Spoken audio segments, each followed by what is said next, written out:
Thank you for tuning in today and welcome back to another episode of The Source. I'm your host, Zain Raza. Before I start this interview, I would like to remind all of our viewers to join our alternative channels on Rumble, Telegram, and a podcast called Podbean. If you're watching a channel, you'll know from our content that YouTube is owned by Google, and Google has a long history of shadow banning and censoring content from independent and critical media such as ours. Therefore, we are asking all of our viewers to join the channels because if that day ever comes, we won't be able to reach you even with an announcement. You will find the links to all of these platforms in the description of this video. It takes you only a few minutes and costs you nothing, so please join today. Today I'll be talking to longtime peace activist Reiner Braun. From 2013 to 2019, Reiner was one of the presidents of the International Peace Bureau. He's a regular speaker at peace demonstrations in Germany and is one of the founding members of the international peace network called No to War, No to NATO. Reiner, welcome back. Thank you so much for the invitation. Use my camera. My camera is not really working, but I had no time to bring them to the shop. No worries. We're just glad you're back on the show. I would like to start with German domestic politics. There was a lot of enthusiasm and hype when the German government was formed in 2021, consisting of the Social Democrats, SPD, the Greens, and the Free Democratic Party, FDP, which was expected to have a progressive impact on social and economic issues, climate change, and foreign policy. However, earlier this month, the coalition fell apart due to ongoing disagreements over economic policy centered around the 2025 federal budget. The German Chancellor and leader of the Social Democrats, Olaf Scholz, announced the dismissal of Christian Lindner, the leader of the FDP, who was in charge back then of the finance ministry, from his cabinet, which then precipitated to the collapse of the coalition. There is now a minority government of Social Democrats and the Greens in place, and new elections are expected in February of 2025. Before we turn to foreign policy and other topics, can you first give your assessment on the collapse of this government and also talk about the legacy this coalition government will leave behind?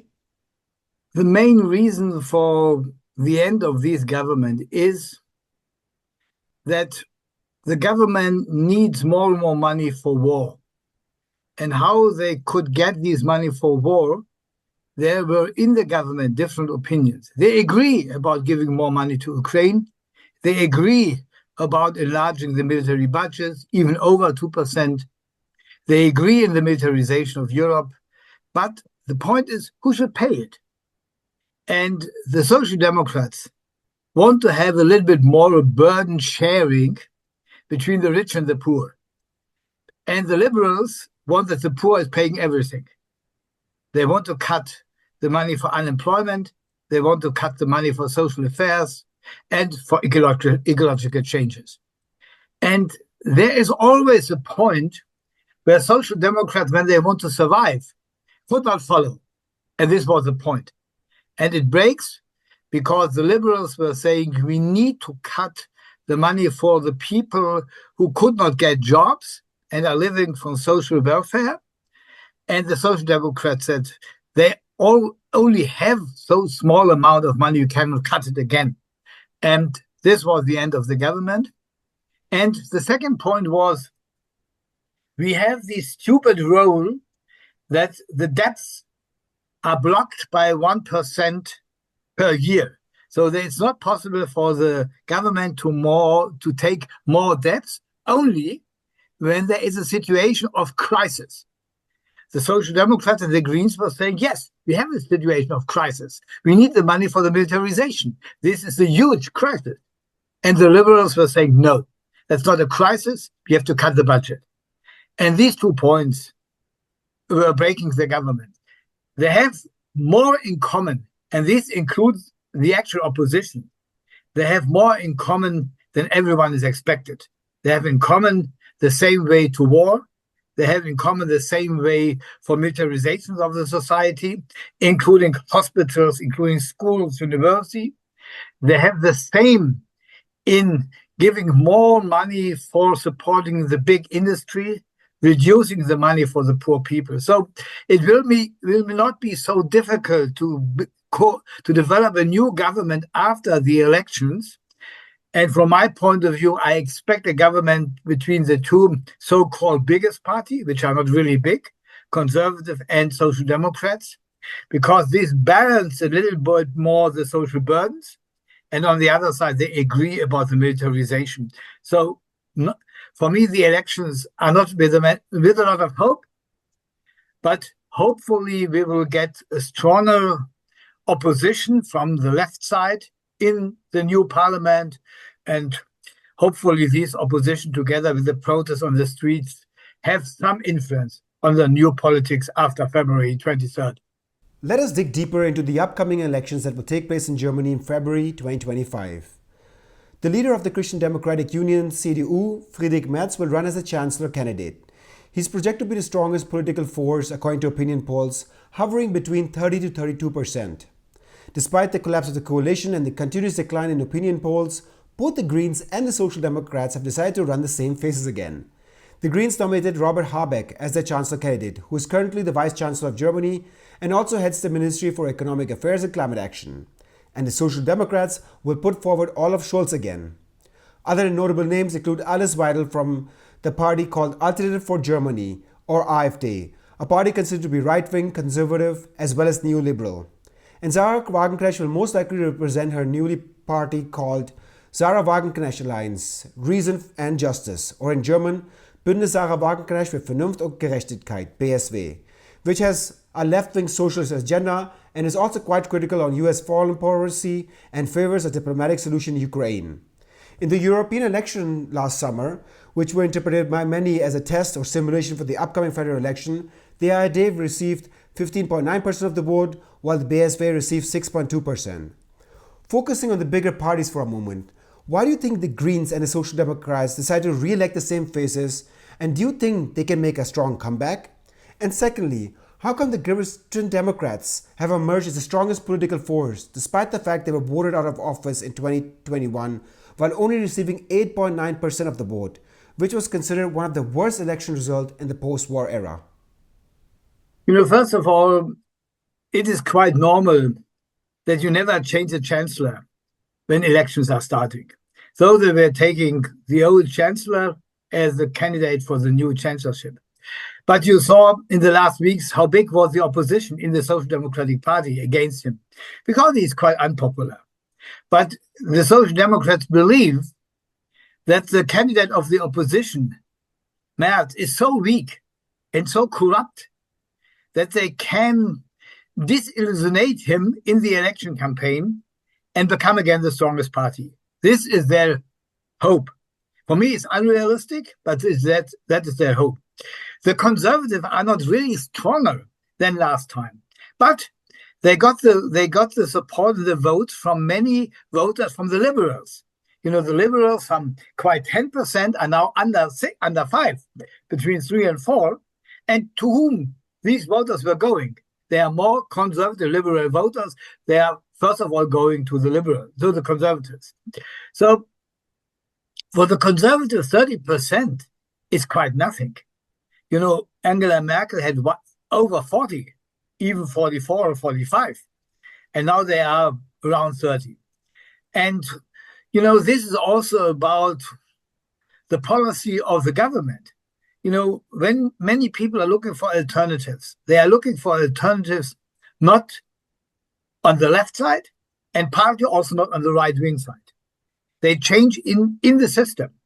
So they are going from the disappointed social liberal Greens to the Conservatives. This is the background that the Conservatives are lying by 30%. And we will see. It is, for the Conservative, even 30% is not really a good election vote at the end. Social Democrats and liberals, when you are in the government, it is very difficult to change the faces for the next campaign. So, Biden also wants to run, and Scholz is not so old like Biden was, or is. So the hope is that they can say the liberals are responsible for all bad things in the government, and we are creating a new hope for a second period. Maybe it could be successful. It is the same like Schröder was doing in his second campaign when he was re-elected. He was also saying, the alternative is much more worse, much more neoliberal, much more unsocial. And this will be the campaign of the Social Democrats saying, Merz, who is Merz? BlackRock. Who is BlackRock? profit, profit, profit. And for the people, nothing. For social affairs, nothing. He wants to cut all the social budgets end and end. That is not possible any longer. I think this is a little bit the election campaign. But in general, and again, I would like to underline this, these three parties has not so big differences. They immediately can develop the new coalition. I think the conservatives would love to do the coalition with the Social Democrats. But when this is not possible by the election votes, the conservatives could also make the coalition with the Greens without any problems. So please have in mind that we are speaking, I'm always speaking from these three, and when I include the liberals, from the big war coalition parties in Germany. And my hope is that they will be not get much more votes than 50 or 60%, that they cannot change the constitution, which include they cannot make a new 100 billion debt program, because such a debt program needs a two-thirds support in the parliament. That would be this is a little bit my hope. So I'm hoping that both, you mentioned only the party of Sahra Wagenknecht, but I again would like to mention also the small and in a deep crisis being left party. My personal hope that the Sahra Wagenknecht party with a lot of more than 5% and the left party with 3 direct mandates, which is a background also for being a group in the parliament, that both will come into the new parliament, which makes the whole left, liberal left side a little bit stronger. Let us continue the discussion on German politics, but with a focus on Ukraine. The Greens and the Christian Democrats have already promised that once they take office, they will support Ukraine against Russia for as long as necessary. Even stated that they will supply Ukraine with Taurus cruise missiles, which have a range of 500 kilometers and can even reach Moscow. The US ATACMS cruise missiles, as a comparison, which the US recently authorized Ukraine to use against Russia, have a range of 300 kilometers. The Social Democratic leader Olaf Scholz has so far stated that he would continue to support Ukraine if re-elected, but would oppose the delivery of the Taurus cruise system to Ukraine because he wants to prevent a wider escalation between NATO and Russia.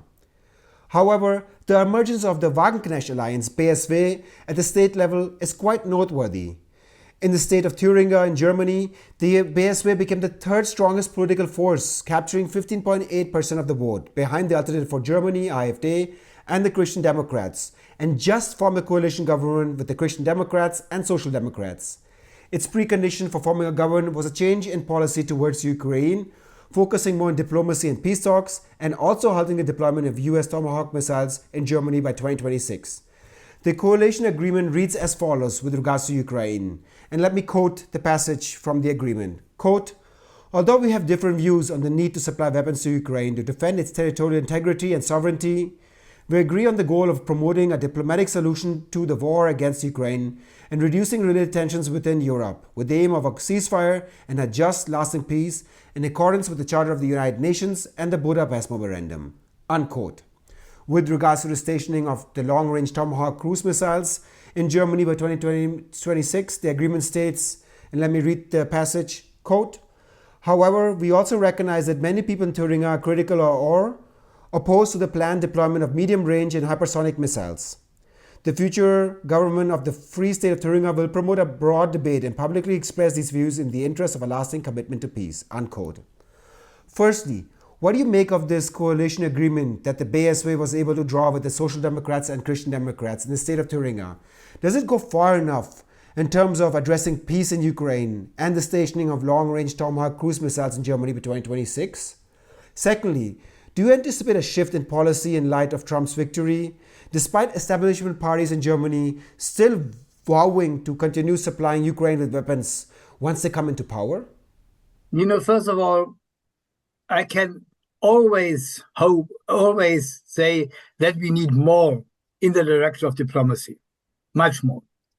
But when I have in mind what's happened all the last years, that in Germany, the governmental parties were only speaking about weapons export, supporting militarily to the Ukraine, and never were using the word diplomacy. Never. Then this agreement in Thüringen and even the better agreement in Brandenburg is for me a sign of hope, a sign that the political shift in the direction of diplomacy, negotiations, and ceasefire is possible. So the wording could be much stronger and much better, definitely. But have in mind that it's a coalition with the Conservative Party, which from the first moment on supported the war, and the Chancellor candidate want to send Taurus to Ukraine. And in this agreement says diplomacy, stop the war machine, go to negotiations. We are critical to the new missiles. So politically and for the atmosphere in the society and also for the peace movement, it is for me a great step forward that we have these coalition agreements in Thüringen and hopefully in Sachsen, what we know, in Brandenburg, what we know from these coalition agreements, we will have quite the same.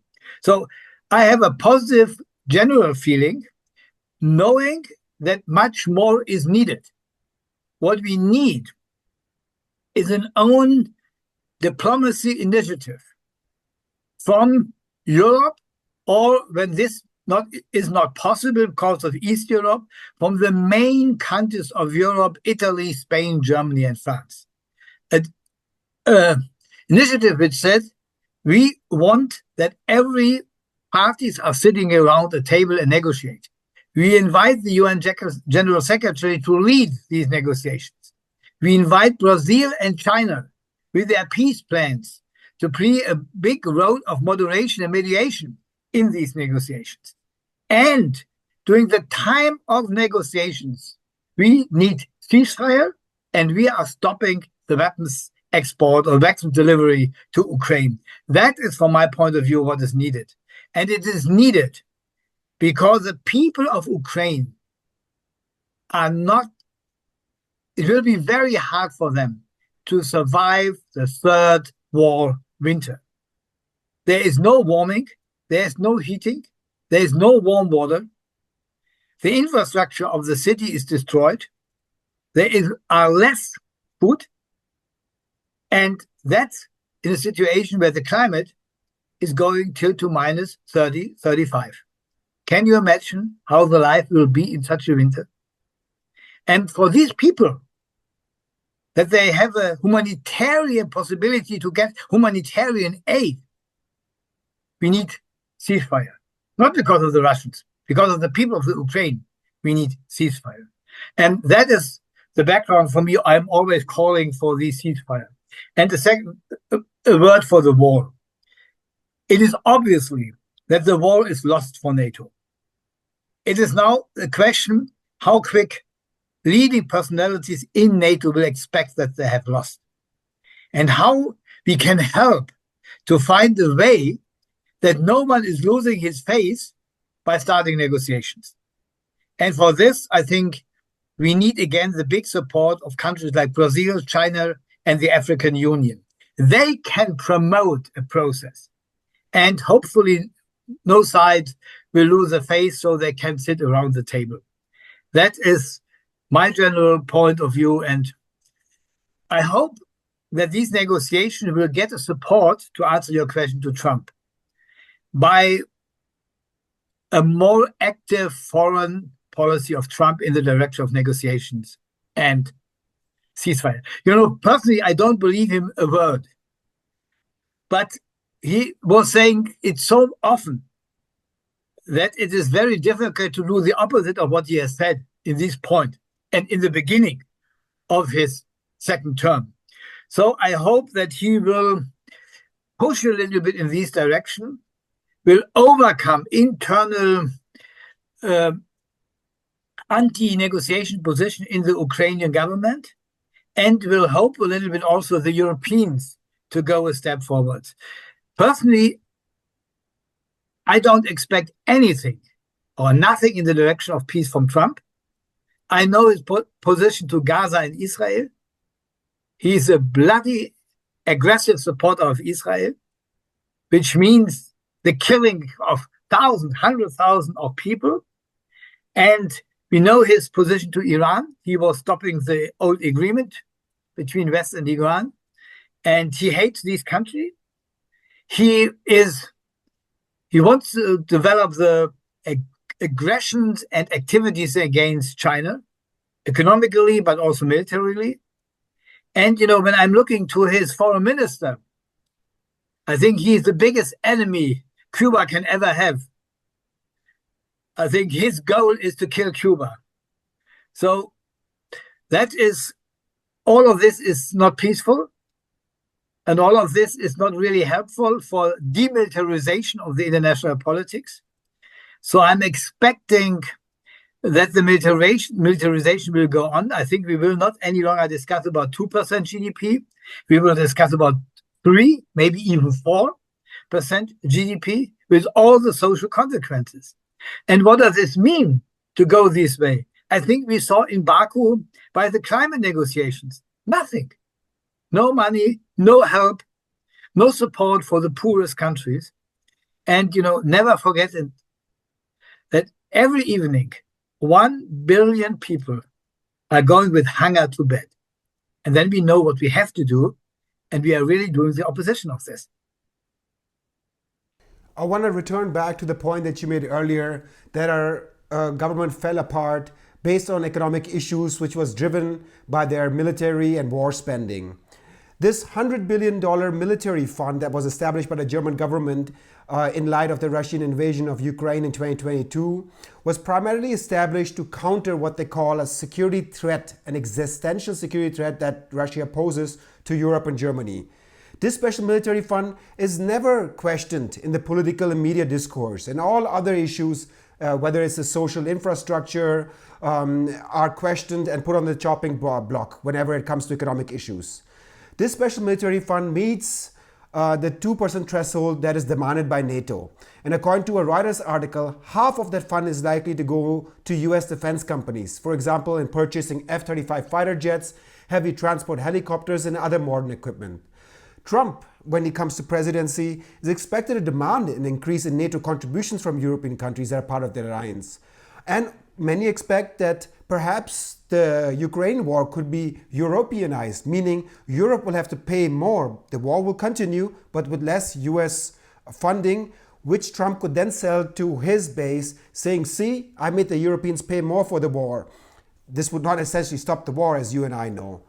Can you provide your assessment of this $100 billion military fund and its impact that it's having on the social fabric of Germany, and then talk about about Trump's presidency and the impact it could have on German military spending? First of all, never forget this 100 billion program. These are debts. They have to pay back. And who has to pay this back? The taxpayer. And what does it mean? The normal people has to pay it back. So that is the first point. It is not something which comes from the heaven and is for low. Not a word of this. So, and have in mind that this program ended in 2027.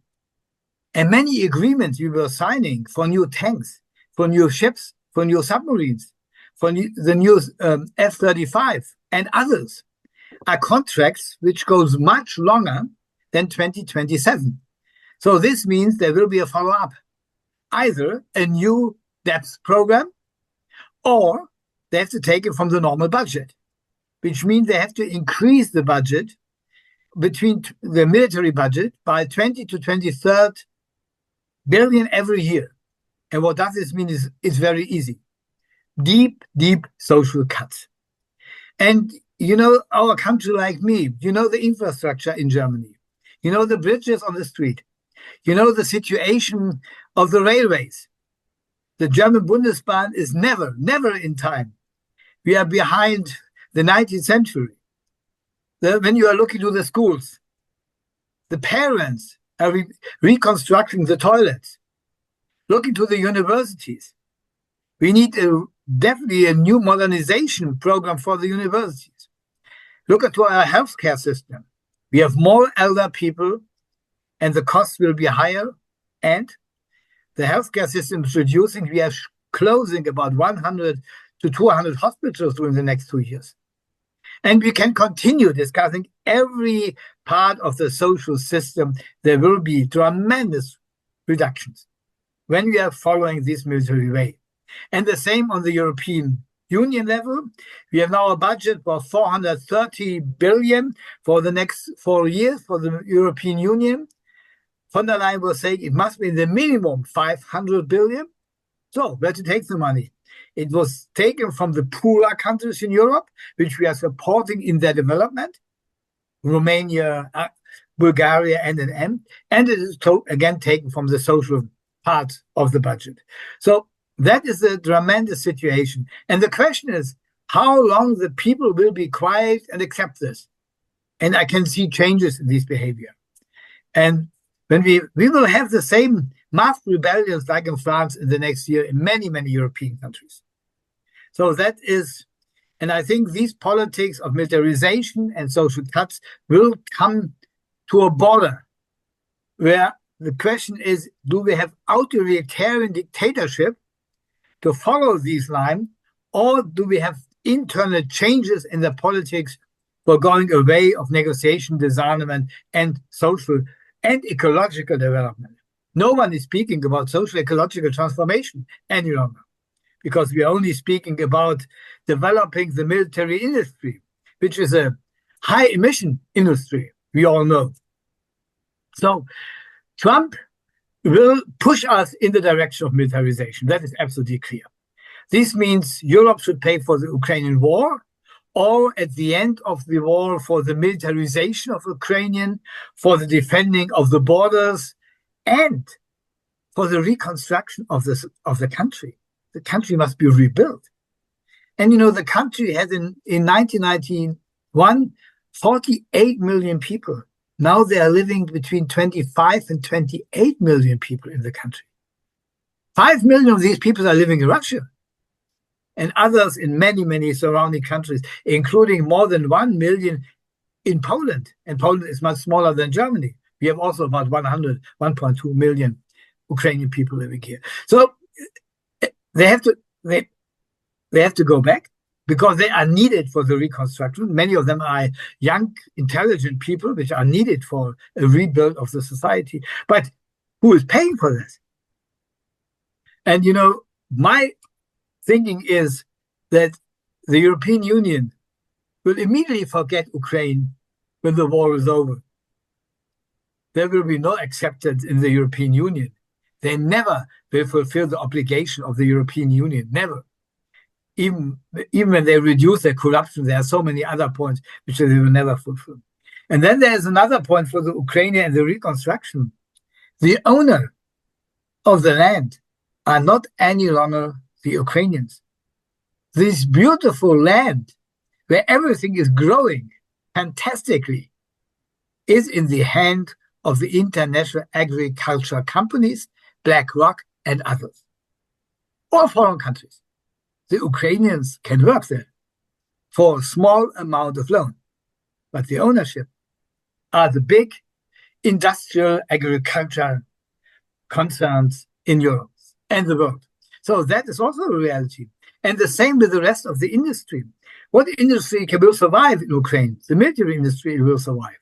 But all of them have partners on the minimum of 50%. Germans are engaged, the Italians are engaged, the French are engaged, and above all, the US is engaged. So they are not owner of their own industry any longer. So how they should have the power and the financial resources for reconstruction the country when the profit is going abroad? Big, huge problem. Ukrainians were suffering, from my point of view, for many, many years after the war. And maybe we, as a social movement, will organize solidarity funding campaigns for the people in Ukraine to help them that they can, in the minimum, survive, and maybe the houses and the streets could be reconstructed and the schools. So that is, for me, the situation. Trump is going the way of militarization. He will do everything to push the Europeans to spend more for military purposes. He has, from my understanding, he has a clear burden sharing. Trump, I'm responsible for fighting against China, and you stupid Europeans solve your problems at home. These could even mean that he will reduce the US military forces in Europe.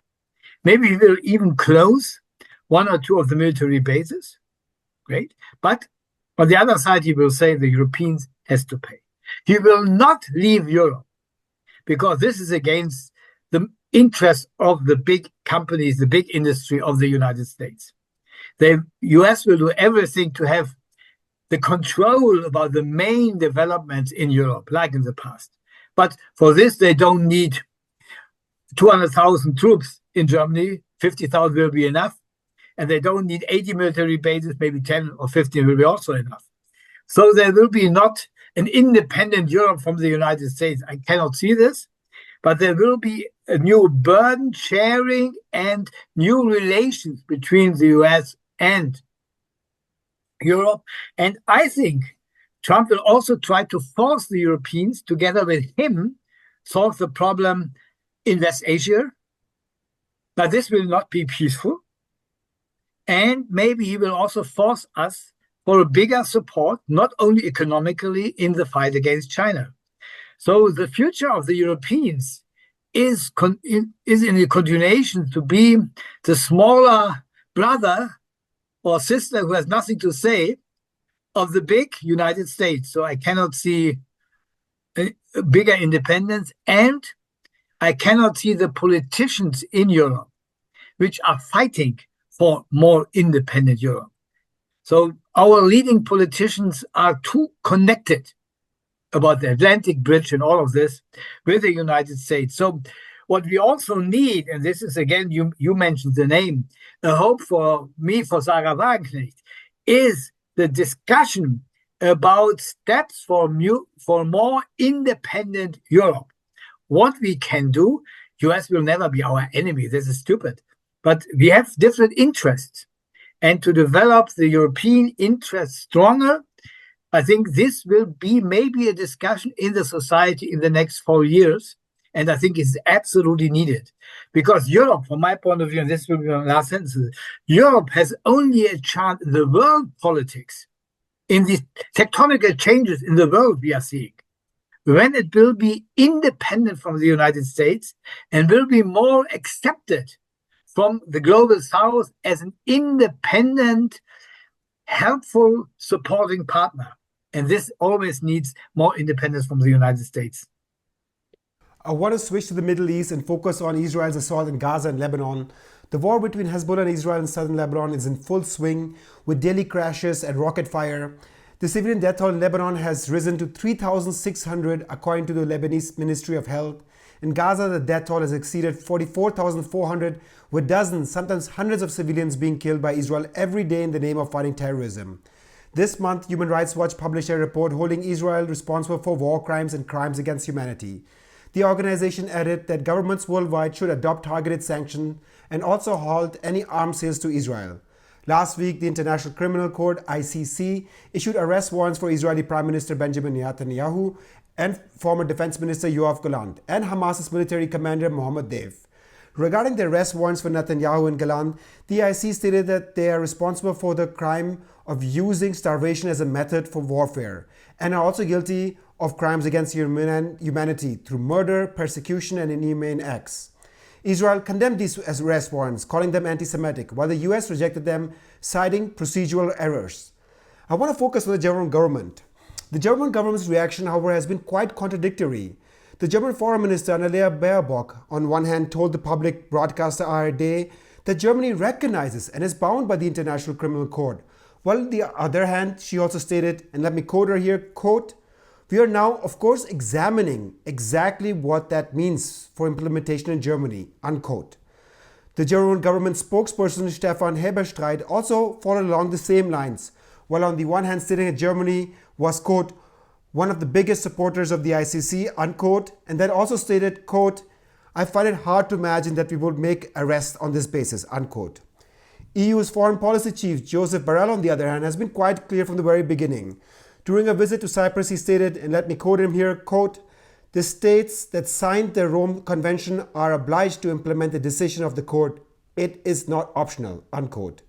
First, can you talk about what Germany's current position, or lack thereof, towards the ICC arrest warrant reveals? And secondly, what do you think Germany should be doing at this stage in terms of stabilizing the situation in Israel, Gaza, and Lebanon? You know, Germany is doing really the opposition of stabilizing any situation in the region. You know, the main point is we are sending day-to-day weapons to Israel. This year, I think we have 300 contracts, which we are doing, and we are really, next to the United States, the biggest war and weapons deliverer to Israel. This is, from my point, absolutely unacceptable, and it's the opposite of what we need. You know, let me first say, for me, this whole situation in Gaza and now also in Lebanon, and generally in Palestine, is one of the biggest tragedies of history after 1945. And we have to do everything to find a way to overcome the tragedy for the people of the region.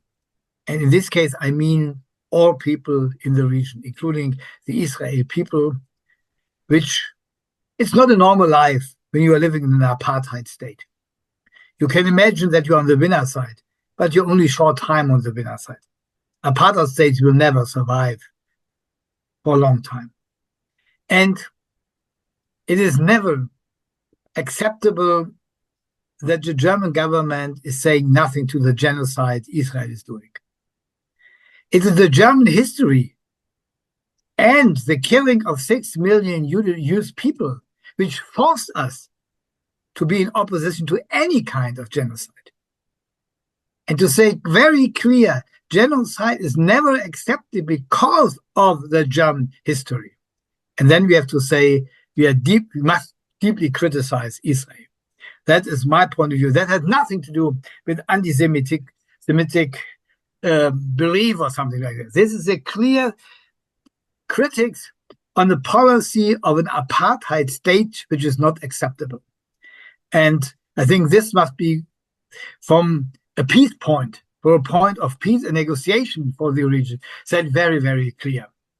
You know what Hamas has done on the 7th of October is never acceptable, but it is not an excuse, not 1 minute, to what happened afterwards, never. And for the German politics, I think, and this is really unbelievable what Annemaria Baerbock and others are doing, the double standards are never so obviously like when you are looking at their politics to Israel. What Israel is doing day to day is absolutely against international law. Every day. Killing of civilians, bombing of schools. The list is very, very long. And what are we doing? We are accusing the Russians for being illegal. Yeah. But when you are only accused one side or one situation and defend the other situation, no one will believe you. And I think that is the background. The German influence in the international politics is dramatically reduced during the last years, because the majority of the countries, above all the global south, see these double standards. And then they reflect to their own history, and then again see the double standards, speaking about human rights and never criticize the colonialism and never paying for their colonialized activities. So these, for me, this war in West Asia again gave a push for the huge changes in the world order, because the Western countries, and above all Germany, lost their credibility. And that's the reality. I think it's good for the change of the world power. It is bad for the Germans, because I really would love to be more supportive for a peace process in this region with its tragedy. But that is the reality. And, you know, it's very difficult to see a way out. Very difficult. And I'm a little bit optimistic about Ukraine that we are coming to a peace process in 2025, but I'm very pessimistic when I'm looking to West Asia. And I can only hope that we will get ceasefire and that we can help the people surviving, because also winter and rain starts in this region. That is my small hope I have. When you ask me for a solution, I can only see a long-term solution. And this is for me that all countries, all parties all interesting forces must to sit in a big process of negotiation and around the table and develop what we were developing in the 17th with the process of Helsinki, a common security process which include everyone in the region finding compromise and a common solution for all the conflicts. I think it's impossible to take one conflict and try to solve them because all of them are deeply connected. We need a common security process of trust building, negotiation, dialogue for cooperative development in the whole region. This is for me the only way. And this is definitely not the way from tomorrow.